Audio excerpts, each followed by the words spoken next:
नमस्कार विद्यार्थी मित्रांनो, आताच रिसेंटली कंबाईन ग्रुप बी आणि ग्रुप सी ची जाहिरात आलेली आहे। आता आपण बऱ्यापैकी त्याचं इकॉनॉमिक्स बद्दल आणि सिलेबस बद्दल काही डिस्कशन्स करणार आहे आणि भरपूर लोकांचं असं म्हणणं आहे की आता सिलेबस जो आहे हा वेगवेगळा झाला, पण माझं सांगणं आहे की वेगवेगळा जरी झालेला असेल ग्रुप बी आणि ग्रुप सी चा, त्याचे कंटेंट जर पाहिले आणि मायक्रो कंटेंट जर पाहिले तर ते सारखेच आहेत, जे आधीचे होते तेच आहेत। म्हणजे तुम्ही सिलेबसच्या बाबतीत जास्त घाबरू नका, फक्त त्याचे की पॉइंट्स कुठले करायचे आणि कुठले आपल्याला महत्त्वाचे आहेत, आपल्याला त्या घटकांवर विशेष भर द्यायचा आहे। आता कंबाईन ग्रुप बी आणि ग्रुप सी या बाबतीत वेगवेगळे एग्जाम असल्यामुळे प्रिलिम जे आहे हे वेगवेगळे असल्यामुळे आपल्याला त्याचे सिलेबसचे की पॉइंट्स व्यवस्थित बघायचे आहेत।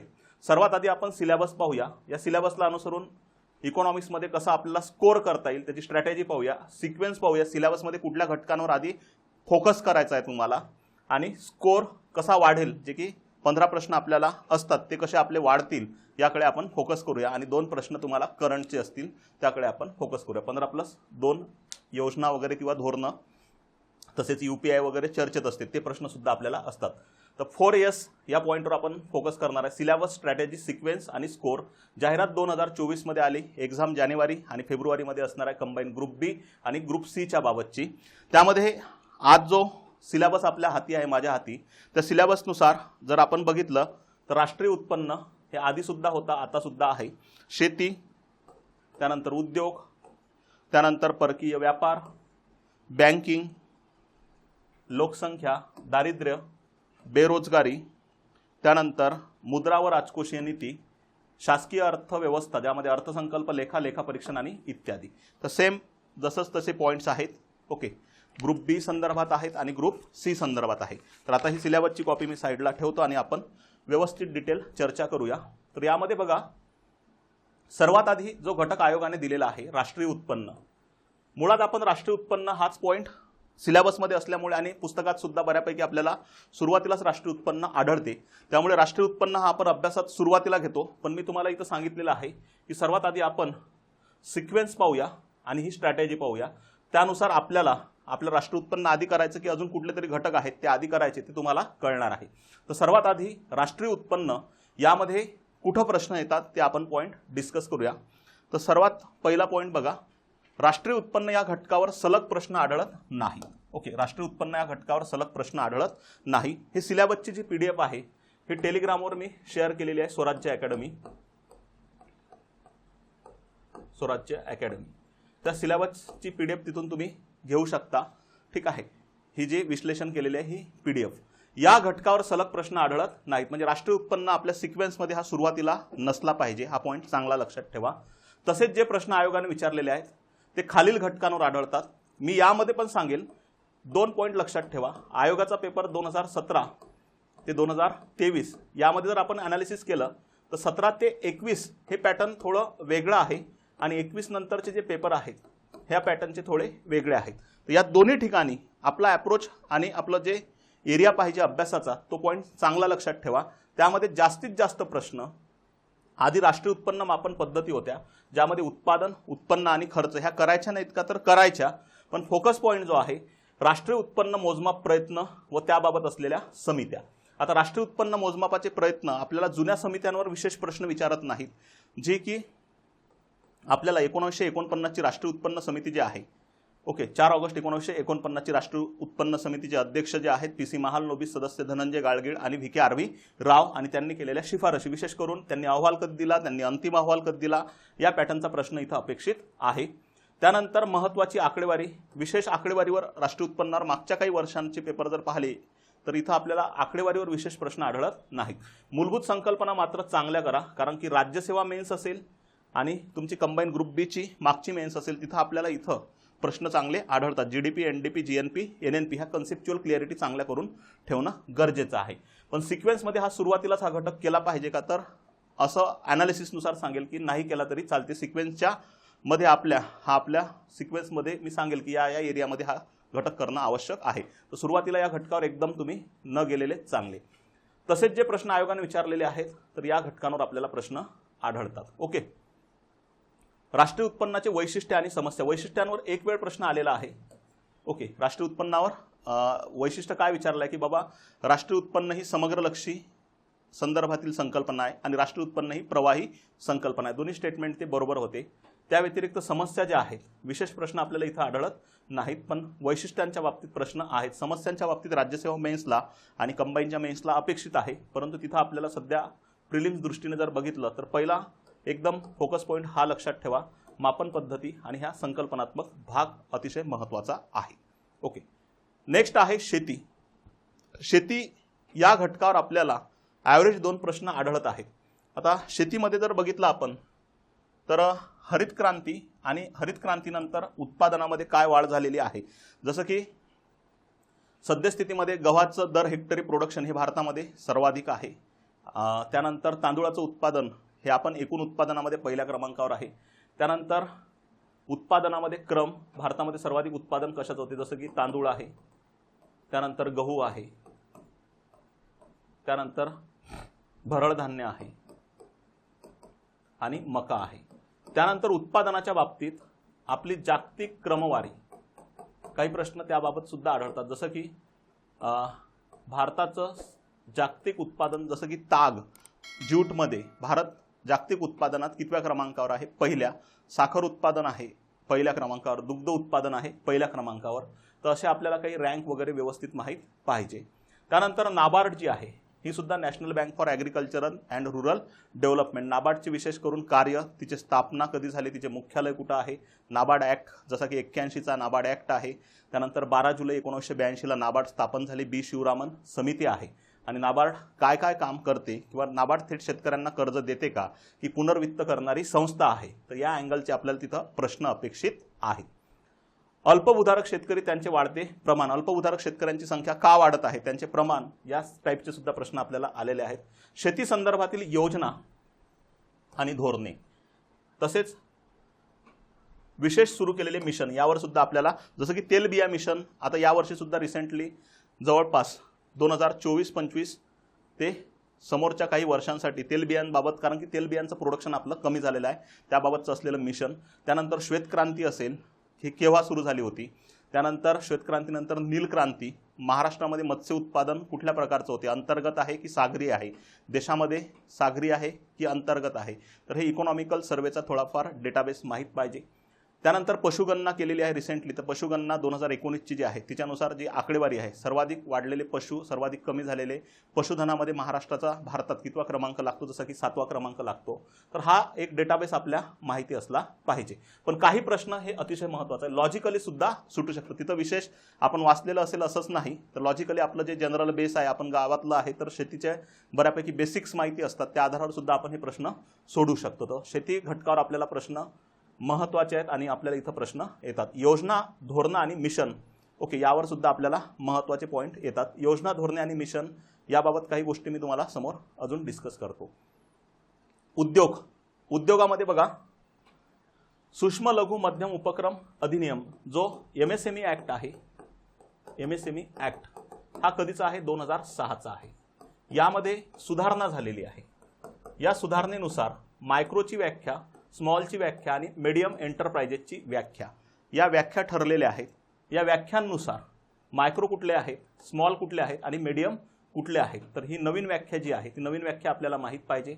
नवीन व्याख्या ही वस्तू प्लस सेवा यांच्यासाठी एकत्रित केलेली आहे. नवीन व्याख्या जी आहे वस्तू आणि सेवांसाठी कशी केलेली आहे, एकत्रित आहे. तसेच नवीन व्याख्यांसाठी 2 निकष वापरलेले आहेत, क्रायटेरिया, ज्यामध्ये गुंतवणूक मर्यादा आहे आणि उलाढाल मर्यादा आहे. गुंतवणूक मर्यादा आणि उलाढाल मर्यादा आहे.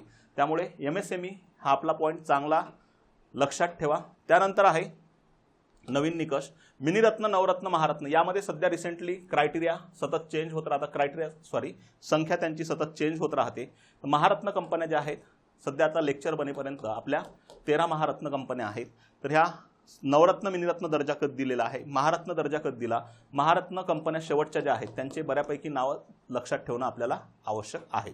औद्योगिक धोरणांवर आयोगाचे मात्र चांगलेच प्रश्न विचारलेले आहेत. औद्योगिक धोरणं जे आहेत त्यामध्ये 3 धोरणांवर सर्वाधिक प्रश्न आहेत, 1948, 1956 आणि 1991चं. हे औद्योगिक धोरणं व्यवस्थित करणं गरजेचे आहे. उद्योगाबाबतच्या महत्त्वाच्या संस्था, विशेष करून SIDBI, small industrial development bank of India, ही अतिशय महत्त्वाची आहे, जे की लघु उद्योगांना कर्ज देणारी प्रमुख संस्था आहे. त्यानंतर मुद्रा योजना आहे, मुद्रा योजना, micro unit development refinance agency जी की 2015ची आहे. तर उद्योगांबाबतच्या योजना असतील, समित्या असतील आणि धोरणं असतील. पण उद्योगांवर कंबाईनला खूप जास्त प्रश्न आहेत का प्रिलिम्सला? तर जास्त प्रश्न नाही, पण एखादा प्रश्न प्रत्येक वेळेस आपल्याला आढळतो.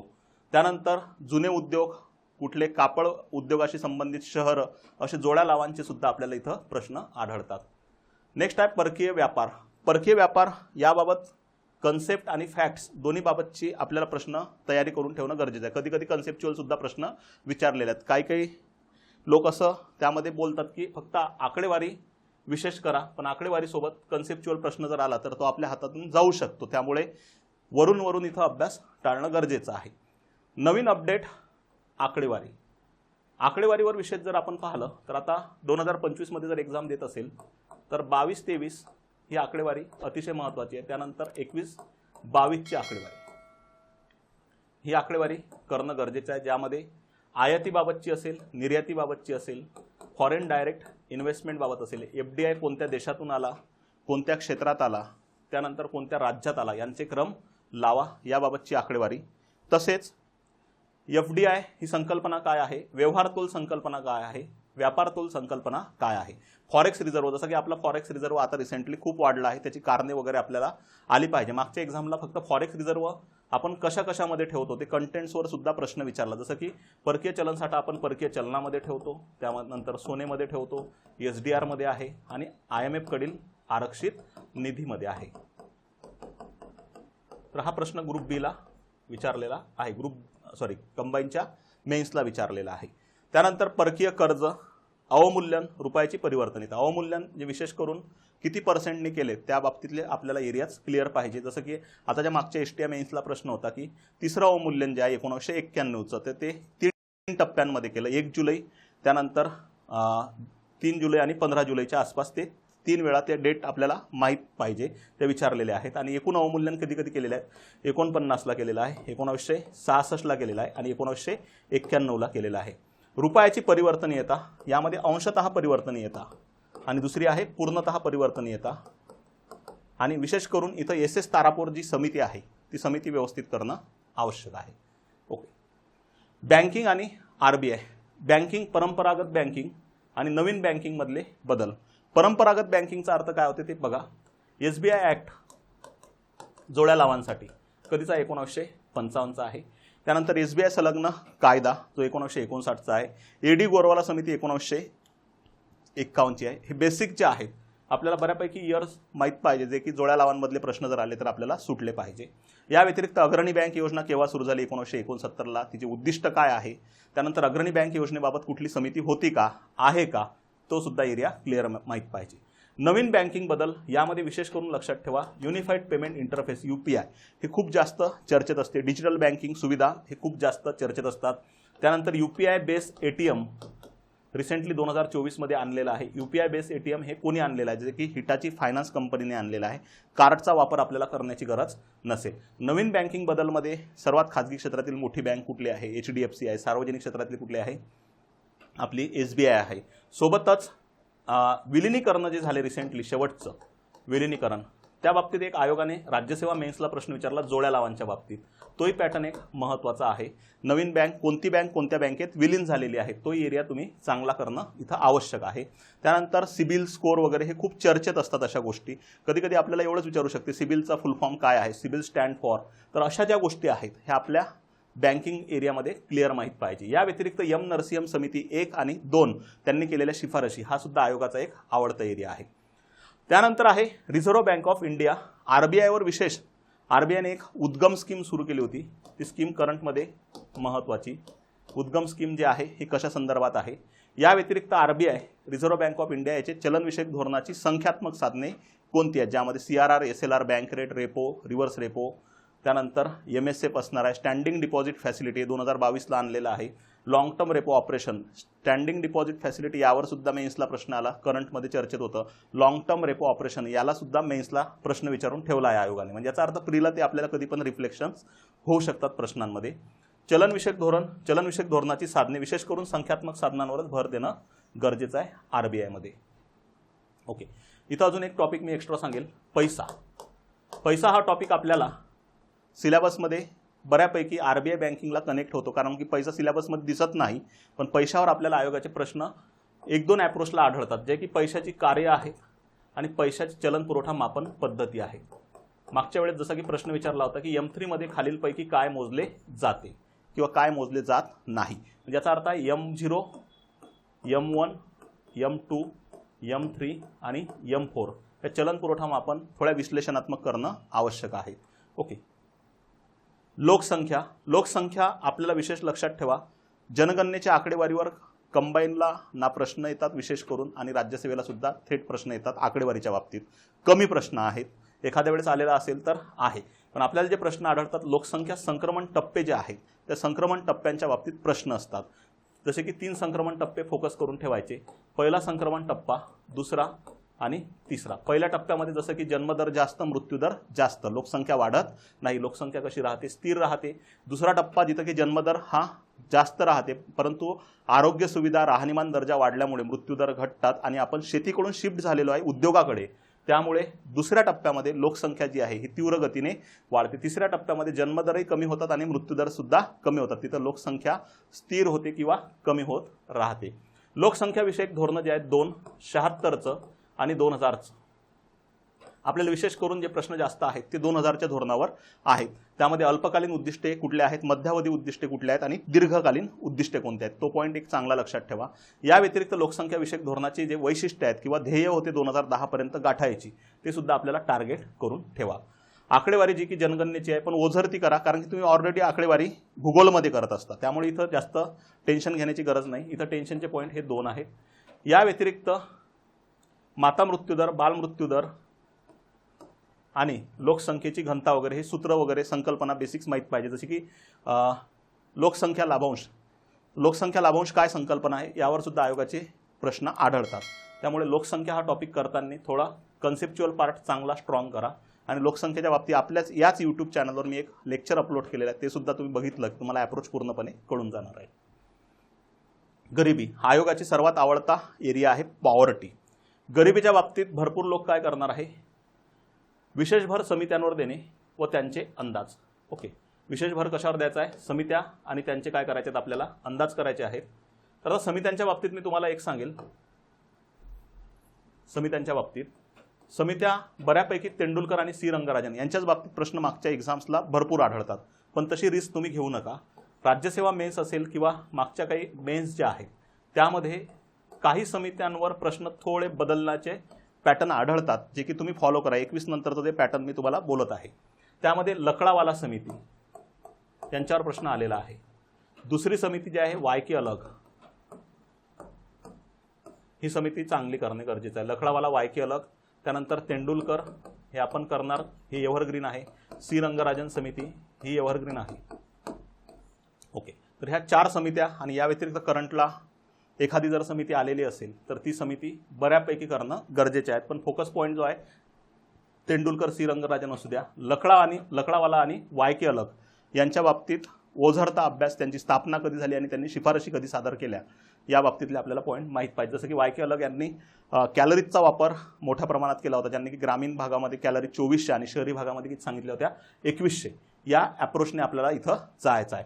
गरिबी निर्मूलन योजना मात्र तुम्ही विसरू नका, हे आपल्याला अतिशय महत्त्वाचं आहे. अन्नाबाबतच्या योजना, अन्नामध्ये फिक्स योजना ज्या आहेत, अन्न सुरक्षा अभियान असेल 2007-8चं, आपली अन्न सुरक्षा योजना असेल 2013ची, अंत्योदय अन्न योजना असेल, त्यानंतर अन्नपूर्णा योजना रिसेंटली महाराष्ट्र सरकारने आणलेली आहे रिसेंटली करंटमध्ये 2023ला. त्यानंतर जुनी अन्नपूर्णा योजना आहे 2000-2001ची, अंत्योदय अन्न योजना आहे 2000 सालची. ह्या अन्नाबाबतच्या मिड डे मील स्कीम असेल जी PM पोषणमध्ये विलीन झाली, ह्या सर्व अन्नाच्या योजना अतिशय महत्त्वाच्या आहेत. निवारामध्ये प्रधानमंत्री आवास योजना असेल जी की रुरल आहे आणि एक अर्बन आहे. त्यानंतर आरोग्याबाबतची सर्वात मोठी स्कीम जी आयुष्यमान भारत आहे. त्यानंतर या व्यतिरिक्त प्रधानमंत्री वयोश्री योजना रिसेंटली महाराष्ट्र गव्हर्नमेंटने लॉन्च केलेली आहे. MPI हा निर्देशांक जो आहे, मल्टी डायमेन्शन पॉवर्टी इंडेक्स, या बाबतीत काय आहे, MPI कोण जाहीर करते, या UNDP जाहीर करते. HPIची जागा ह्युमन पॉवर्टी इंडेक्स जो 1997चा होता त्याची जागा कोणी घेतलेली आहे, MPIने घेतलेली आहे.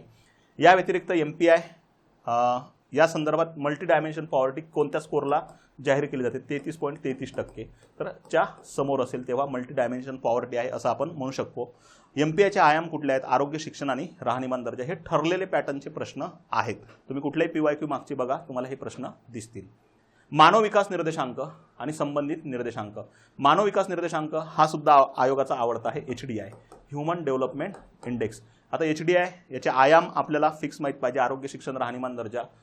मुख्य भर हा मानव विकास निर्देशांक यावर देणे, तसेच करंट आकडेवारी, देशांचा क्रम, भारताची रँक आणि गुण करून ठेवणे, जे की करंटमध्ये अतिशय महत्त्वाचे आहे. मुळात हा घटक अभ्यासक्रमात दिसत नाही, परंतु यावर प्रश्न असतो. हाच पॉईंट अतिशय महत्त्वाचा आहे. म्हणजे तुम्हाला काय होते, कधी कधी आयोगाने दिलेला सिलेबस प्रत्येकजण ते म्हणत राहते, आयोगाने दिलेला सिलेबस करा, सिलेबस करा, पण सिलेबसमध्ये एक पॉईंट आपल्याला मेन्शन करून दिलेला आहे, तो आपण कधीच बघत नाही. तिथूनच आपला गेम पूर्णपणे फसतो. हे बघा इत्यादी, हे इत्यादी हे जे पॉईंट्स आहेत ना, हे भयंकर घातक ठरतात आपल्याला. त्यामुळे इत्यादीच्या बाबतीत तुमचं पेपर ॲनालिसिस जेवढं स्ट्रॉंग असेल, म्हणून मी सांगत आहे की तुमचा जो भाग आहे तुम्हाला करायचा, तो मी तुम्हाला मेन्शन करून देतो की बाबा इथं लक्ष द्या, जेणेकरून तुमचं कुठलंही नुकसान व्हायला नको. नेक्स्ट आहे HDI. HDIचे आयाम, HDI नंतर IHDI करून ठेवा. इनइक्वॅलिटी ह्युमन डेव्हलपमेंट इंडेक्स, त्यानंतर GDI जेंडर डेव्हलपमेंट इंडेक्स आणि GII जेंडर इनइक्वॅलिटी इंडेक्स. काही कॉमन पॉईंट्स आहेत जे की तुम्हाला मेन्सला पण आहेत, त्यामुळे आत्ताच करताना व्यवस्थित डिटेल करा आणि त्याचा फायदा तुम्हाला मेन्सला आपोआप होईल, कारण की बऱ्यापैकी काही पॉईंट प्रीला पण आहेत आणि मेन्सला पण आहेत. सहकार जो घटक आहे तो फक्त मेन्सला आहे, तिथं प्रीला आपल्याला प्रश्न इथं आढळत नाहीत, किंवा पायाभूत सुविधा तो मेन्सला आहे, तो प्रीला आपल्याला तसे प्रश्न आढळत नाहीत. ओके. बेरोजगारी. बेरोजगारीचे प्रकार जे आहेत व्यवस्थित करणं गरजेचे आहेत, ज्यामध्ये छुपी बेरोजगारीवर जास्त प्रश्न आलेले आहेत. छुपी बेरोजगारी आणि दुसरी आहे संरचनात्मक, यावर प्रश्न आहेत, पण जास्तीत जास्त प्रश्न हे छुपीवर आढळतात. NSSO ज्या मापन पद्धती वापरते, UPS असेल, CWS असेल आणि CDS असेल, हे ठरलेलं पॅटर्न आहे बेरोजगारीच्या बाबत. बेरोजगारी निर्मूलनाच्या ज्या योजना आहेत, ज्यामध्ये नरेगा योजना ही अतिशय महत्त्वाची आहे, स्वर्ण जयंती. ग्राम महत्त्वाची आहे, स्वर्ण जयंती. शहरी महत्त्वाची आहे. इंटिग्रेटेड रुरल डेव्हलपमेंट प्रोग्राम जो 2 ऑक्टोबर 1980ला सुरू केलेला आहे, त्याच वेळेस नॅशनल रुरल एम्प्लॉयमेंट प्रोग्राम तो सुद्धा आपल्याला महत्त्वाचा आहे. जवाहर रोजगार योजना, ज्यावर की तुम्हाला प्रश्न आलेला आहे. नरेगावर विशेष करून तुम्हाला कंटिन्यू प्रश्न आढळतात, तर त्या योजना व्यवस्थित करणं गरजेचं आहे. आता हा आहे मेन पॉर्ट, जिथं की आयोगाचा सर्वात जास्त एरिया आणि सर्वात जास्त भर एक राजकोषीय नीती आणि शासकीय अर्थसंकल्पावर असतो. तिथं का प्रश्न जास्त आहेत, तर सिलेबसमध्ये देतानाच खूप मोठा एरिया त्यांनी कव्हर केला. राजकोषीय नीती आणि शासकीय अर्थव्यवस्था हे एक हेड दिलेला आहे आपल्याला, त्यामुळे इथं आपल्याला प्रश्न संख्या ही आपल्याला जास्त आढळते. ओके, तर आपल्याला जे टॉपिक सिक्वेन्समध्ये मी तुम्हाला सांगणार आहे, त्याचा पहिला पार्टच कर आणि सार्वजनिक वित्ताकडे तुम्ही भर देणं गरजेचं आहे. सर्वात आधी बघा, राजकोषीय नीती आणि शासकीय अर्थसंकल्प या अंतर्गत कुठले घटक तुम्हाला करायचे आहेत. यामध्ये पहिला पॉईंट लक्षात ठेवा, आपल्याला दिसताना हा पार्ट एवढाच दिसतो, पण यामध्ये काय काय करायचं आहे. यामध्ये सार्वजनिक वित्त हा घटक व्यवस्थित करा, कारण की हा मेन्सला सुद्धा मोठा घटक आपल्याला दिलेला आहे सिलेबसमध्ये. त्यानंतर कर प्रणाली हा घटक करणं गरजेचं आहे. GST आणि वित्त आयोग या व्यतिरिक्त करंटचा अर्थसंकल्प, करंटचा म्हणजे 2024-25चा अर्थसंकल्प हा आपल्याला करणं गरजेचं आहेच. ओके, यामध्ये पहा, वरील घटक पूर्वसाठी अतिशय महत्त्वाचे असून या घटकांतर्गत खालील 2 टॉपिक करणं गरजेचे आहेत. मी तुम्हाला यामधले 4 सांगितले. कर आणि GST आणि वित्त आयोग हे एकत्रितच आहे, आणि वित्त आयोग सार्वजनिक वित्त हा दुसरा घटक आहे, पण याचे सब पार्ट गेले तर व्यवस्थित तुमचा अभ्यास होऊ शकते. भारतीय कर प्रणाली. भारतीय कर प्रणाली यामध्ये प्रत्यक्ष कर आणि अप्रत्यक्ष कर याचे प्रकार कुठले आहेत, उपप्रकार कुठले आहेत, त्यामध्ये खालीलपैकी कुठला प्रत्यक्ष कर आहे, खालीलपैकी कुठला अप्रत्यक्ष कर आहे. त्यानंतर GST हा अतिशय महत्त्वाचा तुमचा फॅक्टर ठरणार आहे एक्झामला. आता GSTमुळे खूप सारे बदल झालेले आहेत. आपण जुन्या पॅटर्ननुसार जर गेलो तर इथं आपला पेपर मार खाऊ शकते. जसं की मागचा प्रश्न होता एक IGSTची आकारणी वसुली याबाबतचा प्रश्न होता, आणि एक UGST बाबतची आकारणी वसुली याबाबतचा प्रश्न होता. आता IGST पासून सुरुवात जर असेल आपली अभ्यासाची, तर आपल्याला खूप डिटेल जाणं गरजेचं आहे, कारण की UGSTची आकारणी कोण करते आणि वसुली कोण करते. थोडा डिटेल एरियामध्ये प्रश्न विचारला, तुमच्या कंबाईनलाच तो प्रश्न होता, आणि त्याच्या आधी राज्यसेवा मेन्सला प्रश्न होता सेम पॅटर्नचा.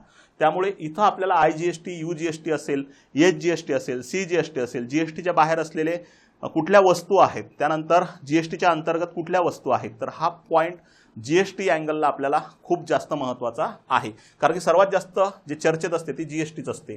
त्यामुळे टॅक्स करताना फोकस पॉईंट चांगला जीएसटीवर लक्षात घेणं गरजेचं आहे. कर सुधारणा विषयक समित्या, ज्यामध्ये मेजर समित्या आहेत राजा चलैया आणि विजय केळकर. राजा चलैया या समितीवर तुम्हाला एक्झामला प्रश्न आला होता की 1991ला खालीलपैकी कोणती कर सुधारणा विषयक समिती आहे.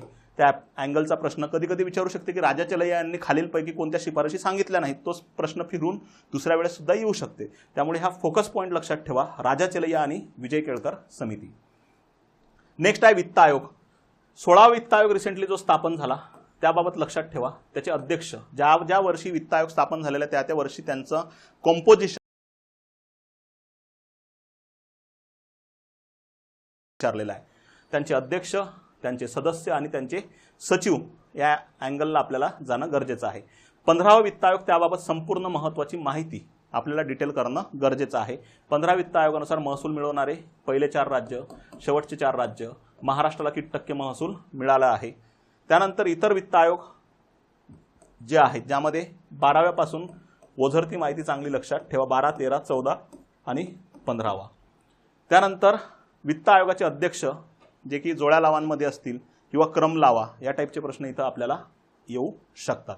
वित्त आयोगावर बऱ्यापैकी ॲव्हरेज प्रश्न एक भेटतो. ठीक आहे. सार्वजनिक वित्त कंबाईनचा हा एक्झामचा इकॉनॉमिकचा हा आत्माच आहे. राज्यसेवेच्या मेन्सला हा आत्मा आहे आणि कंबाईनच्या मेन्सला सुद्धा आत्मा आहे. फक्त राज्यसेवा प्रीला थोडेफार इथं कमी प्रश्न आहेत. बाकी सर्वच ठिकाणी हा चांगला खतरनाक टॉपिक आहे आणि हा व्यवस्थित करणंच गरजेचं आहे. कारण की मागचे पेपर जर आपण बघितले तर 15 पैकी सार्वजनिक वित्त, टॅक्स, वित्त आयोग या एरियामध्ये जवळपास मिनिमम 5 प्रश्न आणि मॅक्झिमम 7 प्रश्न आपल्याला आढळतात. म्हणून हे जे आहेत हे टॉपिक चांगले करणं गरजेचे आहे. यामध्ये सार्वजनिक वित्ताचे विभाग, ज्यामध्ये विभाग जर आपण पाहिले तर सार्वजनिक उत्पन्न, दुसरा आहे सार्वजनिक खर्च, तिसरा आहे सार्वजनिक कर्ज, सार्वजनिक व्यवस्थापन आणि राजकोषीय धोरण. हे विभाग तुम्ही व्यवस्थित करून ठेवा. महसुली अर्थसंकल्प आणि भांडवली अर्थसंकल्प यांचे काय करायचे आहेत आपल्याला विश्लेषण. महसुली अर्थसंकल्पामधला कुठला पार्ट आहे, कर उत्पन्न कुठला आहे, करेत्तर कुठला आहे, सर्वाधिक महसुली खर्च कशावर होतो, यावर्षी किती टक्के झालेला आहे, खालीलपैकी भांडवली अर्थसंकल्पाचा कोणता घटक आहे, खालीलपैकी कोणता महसूल सरकारने सर्वाधिक उभारलेला आहे, ज्यामध्ये कर्ज व इतर दायित्व असे या टाईपचे प्रश्न सुद्धा आपल्याला आढळतात. तूट संकल्पना, तुटीचे प्रकार, ज्यामध्ये तुटीचे प्रकारमध्ये राजकोषीय तूट, महसुली तूट, प्राथमिक तूट, प्रभावी महसुली तूट आणि अर्थसंकल्पीय तूट. 9 पैकी ह्या 5 तूटवर 99.99% प्रश्न आलेले आहेत. महसुली, राजकोषीय, प्रभावी महसुली तूट, प्राथमिक तूट आणि अर्थसंकल्पीय तूट. ठीक आहे. तुटीचा अर्थ भरणा, त्याचे स्त्रोत अतिशय महत्त्वाचे आहेत. FRBM ॲक्ट एखाद्या वर्षी जर आला नसेल तर नाही आला, परंतु कंपल्सरी FRBMवर आपल्याला प्रश्न आढळतात. FRBMची उद्दिष्टे विचारतील. FRBM कधी अंमलबजावणी केली? 5 जुलै 2004ला केलेली आहे. FRBM बाबतची दुसरी समिती जी आहे पुनर्रचना करण्यासाठी, जी की NK सिंग आहे, 2016ची. तर ह्या ज्या एरियाज आहेत या एरियामध्ये तुम्ही कटाक्षाने लक्ष द्या, हे टाळूच नका, कारण की इथं प्रश्न आहेत म्हणजे आहेत. तर आपण PYQ जर बघितले तर. नेक्स्ट एरिया जो आहे outcome budget, gender budget, zero base budget आणि अंतरिम अर्थसंकल्प 2024-25. आणि आता एक्झाम आपली 25 मध्ये असल्यामुळे 24-25चा फुल बजेट जो आहे तो आपला महत्त्वाचा आहे. ओके. आता अतिशय महत्त्वाचा पॉईंट सांगतो की सिक्वेन्स तुमचा जो आहे तर सिक्वेन्समध्ये सर्वात आधी जो टॉपिक तुम्हाला ठेवायचा आहे सिलेबसनुसार तो टॉपिक तुम्हाला सांगतो. आपल्या सिक्वेन्समध्ये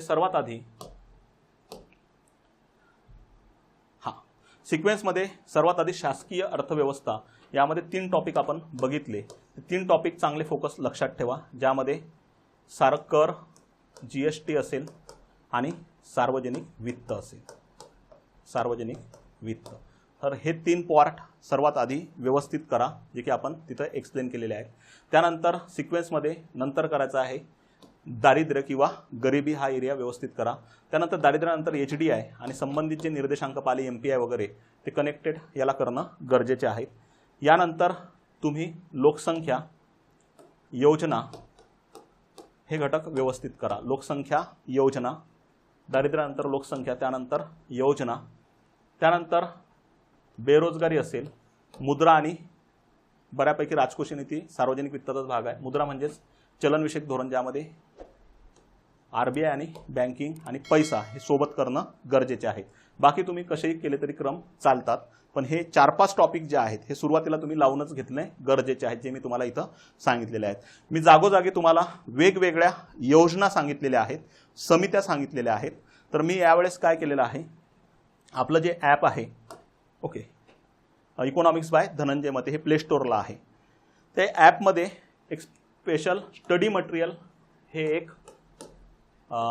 तुम्हाला त्यामध्ये एरिया मिळेल ॲपमध्ये, आणि स्टडी मटेरियलमध्ये एक कंटेंट असणार आहे. जो कंटेंट काय काय आहे तेवढं तुम्हाला सांगतो.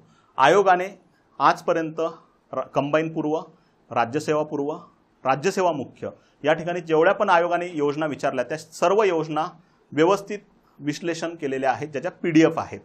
या व्यतिरिक्त आयोगानं दिलेल्या समित्या आहेत, त्या सर्व समित्या आयोगानं आजपर्यंत जेवढ्याही विचारलेल्या आहेत त्याच्या PDF आहेत. त्या व्यतिरिक्त त्या फ्री स्टडी मटेरियल असणार आहे, त्यामध्ये कुठलंही शुल्क नसेल. कारण की आधी मी हे टेलिग्रामवर टाकत राहायचो, पण मुलांना प्रॉब्लेम असा होते की ते फाईल वर गेली, नवीन डेटा आला की ते फाईल वरच चालली जाते, मग पुन्हा शोधता येत नाही. भरपूर लोकांना हे प्रॉब्लेम आलेले आहेत. त्यानंतर काही इंडेक्स यावर्षीचे आलेले, त्यानंतर HDIचा करंटचा इंडेक्स जो आहे त्या इंडेक्सची एक PDF आहे. तर ते सर्व मटेरियल या व्यतिरिक्त जेवढे तुम्हाला तिथं मला जेवढेही ॲड करता येईल, बऱ्यापैकी सध्या 6 ते 7 फाईल बऱ्यापैकी ॲड होतील तिथं रिसेंटली, लगेच लेक्चर झाल्याबरोबर. डाउनलोड ॲप करा इकॉनॉमिक्स बाय धनंजय मते, त्यामध्ये स्टडी मटेरियल यामध्ये जा, तिथं ह्या सर्व फाईल मी लावून दिलेल्या आहेत. विशेष करून योजना याचा ताणच तुमचा मिटवला. जेवढेही पण आयोगाने आजपर्यंत विचारलेल्या त्या योजना, महाराष्ट्र सरकारने करंटमध्ये जेवढ्या योजना आणल्या त्यासुद्धा तिथं कव्हर केलेल्या आहेत. अजून बजेटचा काय जो डेटा असणार आहे, आकडेवारी जी असणार आहे ती सुद्धा तिथं असणार आहे. जोपर्यंत आपल्यासमोर एक्झाम्स आहे तोपर्यंत तिथं डेटा कंटिन्यू ॲड होतच राहणार आहे. या व्यतिरिक्त तिथं टेस्ट असतील ज्या की फ्रीमध्ये असतील, त्याचे कुठलेही शुल्क मी घेणार नाही. टेस्टच्या PDF तुम्हाला तिथं मिळतील. सर्व PDF तुम्हाला त्या ठिकाणी उपलब्ध असणार आहेत. तुमचं नेहमीच जे प्रेम आहे, तो माझ्यावर ट्रस्ट आहे, हा कायम ठेवून आपण आपल्या रिझल्टसाठी प्रयत्न करणार आहे. सुरुवातीला जागा कमी आलेल्या आहेत, परंतु भविष्यात त्या नक्कीच वाढतील आणि त्या वाढवण्यासाठी सुद्धा प्रयत्न आपापल्या लेवलवर सर्वच जण करणार आहेत. तरीसुद्धा तुम्ही कुठलंही टेन्शन घेऊ नका. यूट्यूब मधातल्या काळामध्ये सर्व स्टॅग्नंट असल्यामुळे यूट्यूबवर सुद्धा मी आलेलो नाही आणि तसं काही येण्यात मतलब पण नाही. जेव्हा आपल्यासमोर टार्गेट असेल तेव्हा मी तुमच्यासोबत नेहमीच असणार आहे. आणि आता समोर आपल्याला जेवढं एक्झाम आहे त्या एक्झामपर्यंत मी तुमच्यासोबत असणार आहे. कुठलंही टेन्शन घेऊ नका आणि फ्री स्टडी मटेरियलचा जास्तीत जास्त फायदा करून घ्या. Thank you so much.